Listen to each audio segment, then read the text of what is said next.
Hello, this is Pal Jasmine Gonzalez. It's Tuesday, oh geez, November 24th, 2020. Um, yeah, so this past weekend was Survivor Series and was the farewell of the Undertaker. And as you can see, I'm wearing my old Undertaker t-shirt. I got this, I think it was um, I had this in 2008 when I visited my family in Puerto Rico. So I got this since 2007, 2008. When I went to an event here in Albany at the Times Union Center, and I don't remember the event, but I bought this shirt because I was being a big fan of The Undertaker since I was younger.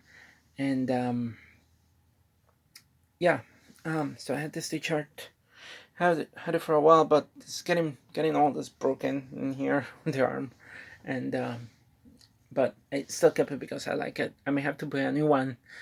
Hopefully, I can find a new one. Like if somebody wants to surprise me for a Christmas gift or something, like, yeah, give me an Undertaker t-shirt. I'll be happy with that. Um, but yeah, very quickly, like when I started watching wrestling, one of the characters that caught my attention was the Undertaker, because it was like at that time I didn't understood that wrestling was worked. So to see him like getting punished, and all of a sudden like Paul Bearer with his horn will raise the horn, and the Undertaker will sit up and like beat the crap out of his opponent. Like that was really amazing to watch. So I was a big fan of the Undertaker, and I was back in Puerto Rico, and WWE didn't do shows in Puerto Rico back in the 90s. So I always wanted to see the Undertaker. That was my goal one time, and in 1996, I remember the promotion in Puerto Rico, IWA, decided to bring The Undertaker to Puerto Rico. And I remember going to see that show in Arecibo. I was so excited because, like, my best friend in Puerto Rico, he was a wrestling fan, and he and I used to go to wrestling shows. So when we found out The Undertaker was coming, I was like, hey, did you hear about this? Do you want to come and see that show? So we went to go and see that show, and I was super happy. And I got an Undertaker t-shirt there. I was super excited, and the next day I went to school, to college, because I was at that time in college in Puerto Rico doing chemical engineering. And my friends, I showed my friends the t-shirt that I saw that I got when I got in college, because I was such a mark back then. But yeah, I was being a big fan of the Undertaker, and it's sad to see him retire. But you know, in this business, like there's only so long that you can go. Um, because it's punish your body pretty much.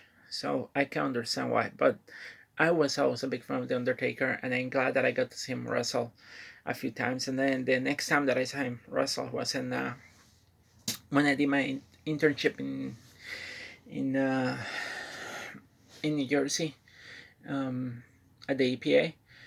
My boss took me to the Madison Square Garden to see a WWE event, and I remember watching The Undertaker at the time. He was doing the Ministry of Darkness gimmick, so but I was still able to see him wrestle there. So I got to see him wrestle a few times, and honestly, the best gimmick that I have seen wrestling was the Undertaker. And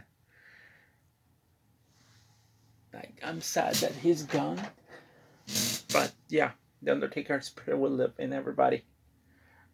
Oh, that's how I got. So yeah, talking about my today about my me being an Undertaker fan. Like seriously, I was being a big fan of the Undertaker.